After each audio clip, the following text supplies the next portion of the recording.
presented by Nikhil Bedardi Official. Lakshmi recording studio बमुसे उड़ा दे तोरा मारावार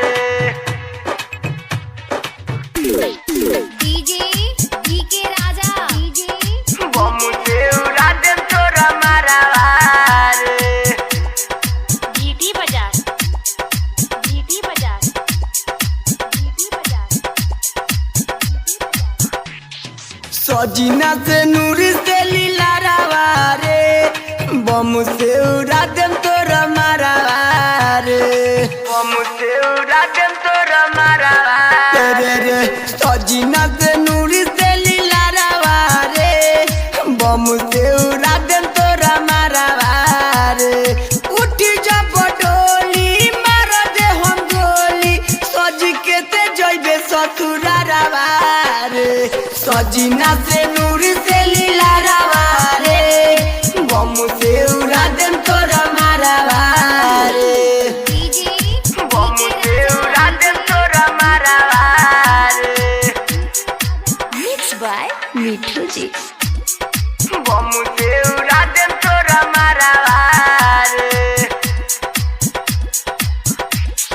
जियब नाही जिए नाही तोहरा के दे हम सुन रे मनीषावा तोर जान ले हब जियब नाही जिए नाही तोहरा के दे हम सुन रे मनीषावा तोर जान ले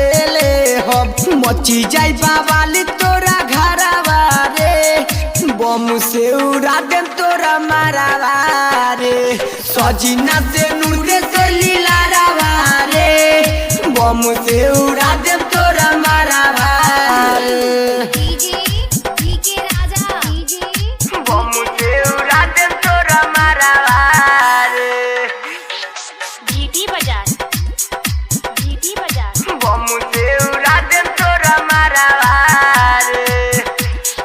दुल्हा के तोरा रन जनवे नु काटी डर नहीं के जेल चाहे होई ओकरा फांसी दुल्हा के तोरा रन जनवे नु काटी डर नहीं के जेल चाहे होई ओकरा फांसी अभिषेक बनी ना भतारावा रे